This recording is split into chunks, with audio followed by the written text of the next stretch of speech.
For years and years, I spent hundreds of dollars on what are called third-party plugins. Third-party plugins cost money, and they come from companies like Universal Audio and FabFilter. They do sound great, and I don't want to discourage you from getting third-party plugins, but don't gloss over what are called stock plugins. Stock plugins come with your recording software. So if you have PreSonus Studio One, I'm running PreSonus Studio One version 6 Professional. You should have access to these great stock plugins. And in today's video, I'm gonna break down for you the 10 most useful stock plugins you can use in PreSonus Studio One.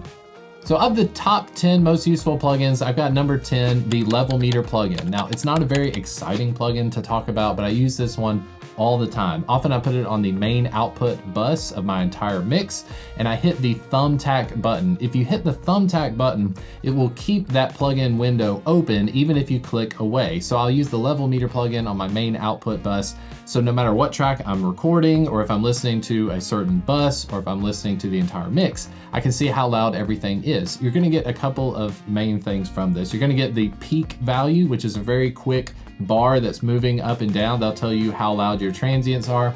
And then you'll get what's called the RMS. This is more of an average loudness. In either situation, I want to be hovering between -12 and -24 on the meter with an average of about -18. Especially when I'm recording, this makes sure that I have plenty of headroom so I'm not clipping my tracks. And then when I go to mix, I can often take this stuff from -18 and bring up the volume before I export. Number 9 on my list of top 10 useful stock plugins in PreSonus Studio One is the Mix Tool plugin.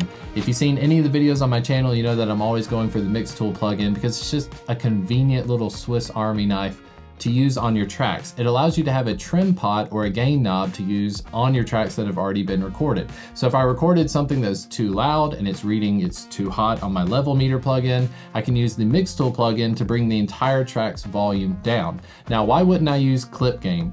I do use clip gain, but you have to be careful with clip gain because if your track is broken down into multiple sections, like my drum track here in PreSonus Studio One, I've got different audio tracks making up different takes within that track. So if I use clip gain, I'm only affecting one audio track within the greater track itself, if that makes sense. When you use a Mix Tool plugin, it's gonna affect everything on that track at the same time. And if you wanna go back and undo your changes, you can of course just remove the Mix Tool plugin. It also has a phase invert. So lately when I've been recording my bass amp here in the room, my bass amp and my bass DI track, often I have to flip the phase of one of them so that they're in phase together.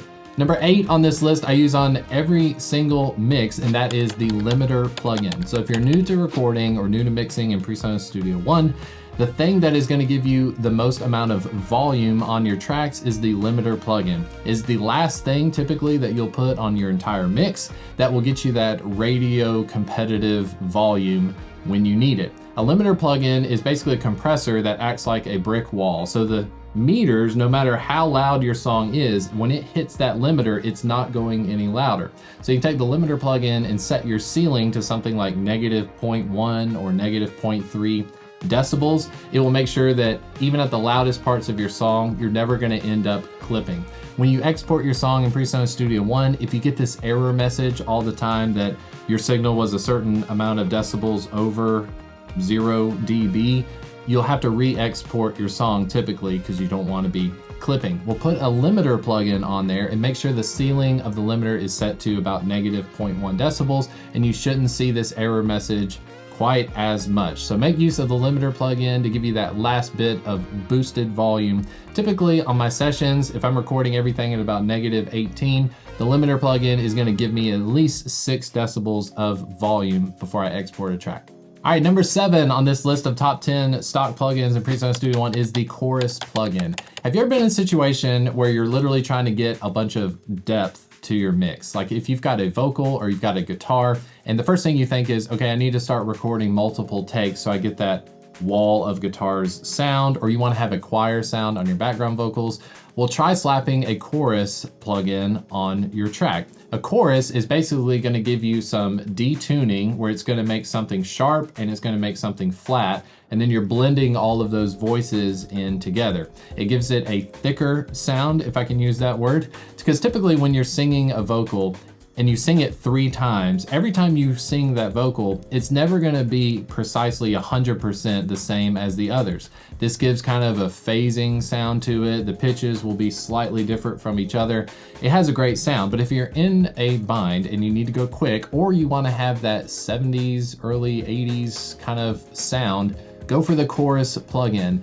Big thing with the chorus plugin is you wanna make sure you're on some sort of stereo track when you're using chorus. The chorus effect is gonna sound best whenever you have a stereo set, so make sure you're using a bus that's set to stereo, or you can use this trick of opening your inspector window, going to whatever track you're using, like a bass guitar DI, and you can actually switch it from a mono track to a stereo track. So when you switch it to a stereo track and you drop that chorus plugin on the track, you'll hear it in your headphones, you'll hear it in your speakers, everything sounds a lot wider. So make sure you're using stereo signals when you're using plugins like chorus. All right, the next few ones are like staples. You're gonna use these all the time. Number 6 is the compressor plugin. The compressor plugin is gonna take dynamic sections of your track and it's gonna squash those dynamics. So your loud parts get quieter and your quiet parts get louder when you use makeup gain.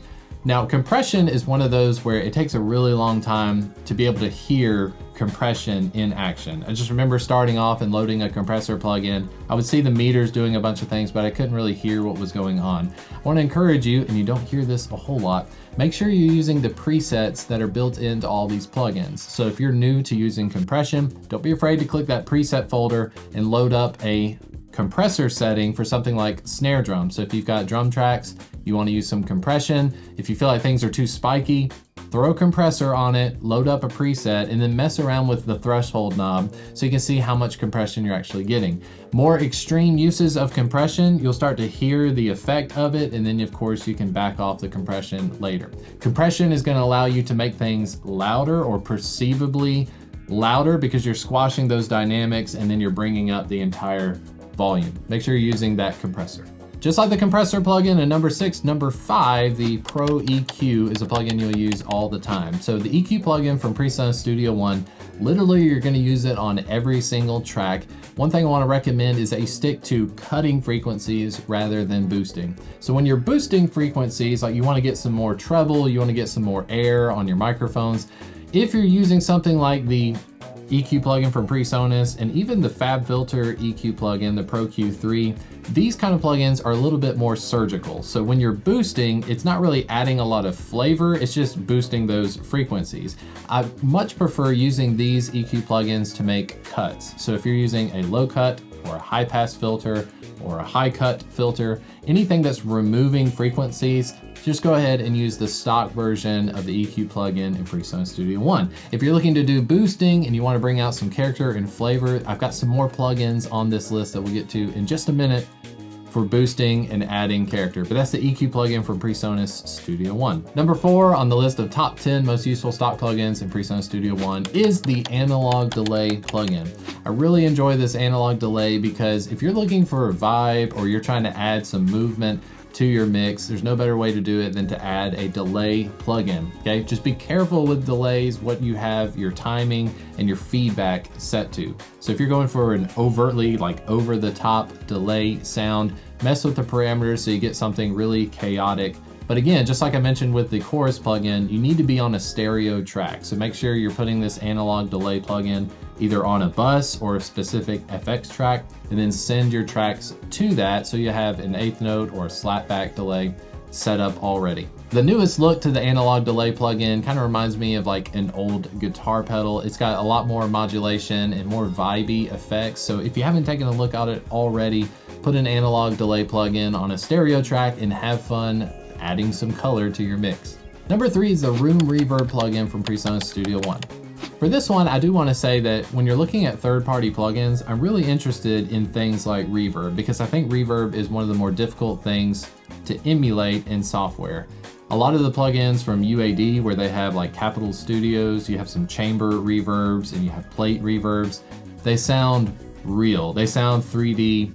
I think the Room Reverb, which is the stock version that comes in PreSonus Studio One, I think if I'm going for something that's just a little bit of ambience, like I'm trying to make my drums sound like they're recorded in a studio, or I'm trying to take a direct guitar sound, trying to give it some ambience. I think those minimal uses of reverb, I'll reach for the room reverb 9 times out of 10. If you're doing something for like a lead vocal, something that's gonna be more prominent in your mix, you may wanna check out some third-party plugins, but don't discount the room reverb until you've tried it. Go through the different presets, particularly there's one on a plate, and then there's also one that's like cold cellar. I think those have some really cool sounds to them. And if you have less modulation and less reflections happening, it's gonna be hard to tell a difference between the stock reverb and some of the reverb plugins like from FabFilter who do the same kind of thing. Before we get to number 2 on the list, if you go ahead and hit the like and subscribe buttons, best thing you can do to help support the channel. If you haven't watched any of the videos or you're new to the channel here, many of the videos I've got are focused on how to record your first song in PreSonus Studio One. So if you're looking for gear recommendations or how to get up and running with the software, check out the videos I've got on this channel. And at the end of this video, there'll be a link to a PreSonus Studio One playlist. You can watch through those if you need more assistance.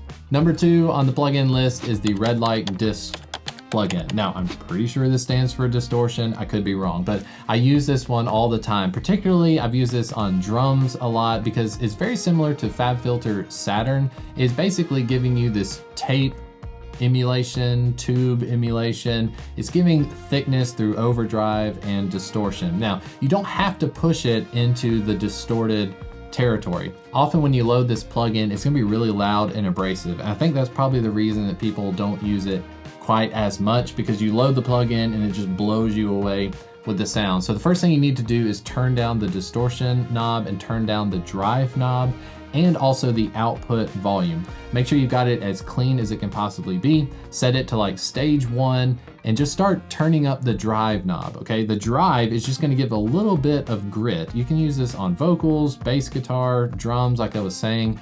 It gives a lot of urgency to the tracks. It gives it some color, it gives it some vibe. And if you want to use this in kind of like a multi-band way, you can mess around with the low and high frequency knobs so that you're only distorting certain frequencies. So like if you're using it in parallel, you can take the low end of your kick drum and keep that as pure as you want it to be, but then you can take the tappy sound of the beater on your kick drum and distort it as much as you want. So mess around with the Redlight Distortion plugin, you'll be glad you did. The number 1 most useful stock plugin in PreSonus Studio One has got to be the Fat Channel. Fat Channel comes fully equipped with a high pass filter, an equalizer, a compressor, and a limiter. And what's cool is you can rearrange these in any order. It's very similar to using a console, so if you come from a live sound environment, you may just want to put the Fat Channel on every single one of your tracks. And what's cool about this is that they emulate a lot of vintage gear. So there's a little drop-down menu where you can, on the compressor side, you can switch on things like the 1176 or the LA2A, and same thing goes for the equalizer. Instead of doing something that's really surgical and sterile, like I was talking about the Pro EQ plugin, you can actually boost and it'll add some character, it'll add some vibe to your tracks. So pretty much just take the Fat Channel and put it on every single one of your tracks. Even if you're not using the compressor or if you're not using the EQ, you just turn off and turn on the certain plugins you want to use, and then make sure you're making use of those emulations. This is a neat way to be introduced to some hardware. If you don't own an 1176 and you want to know what it sounds like, go ahead and mess around with the emulation of it, and you'll have an idea maybe that's something you want to get in the future. So there's my list of the top 10 most useful stock plugins in PreSonus Studio One. My PreSonus plugin folder's got 42 plugins on it, so I'm sure I left some plugins off that you wanted to see on the list. Let me know in the comments section, what are some of your favorite plugins to use on your session? And especially if they're third-party plugins, I'd like to check them out as well. Let me know what you use. If you have any questions about PreSonus Studio One, I actually don't work for Studio One. I'm not sponsored by Studio One. You would think by looking at my channel that I was, but I'm not. But often people will leave comments, they're asking questions about the software. I'll try my best to get back to you if I can. Check out the videos on my channel as well about Studio One, and hopefully I've answered them for you. Thanks so much for watching. Again, hit the subscribe button, and I'll see you in the next video.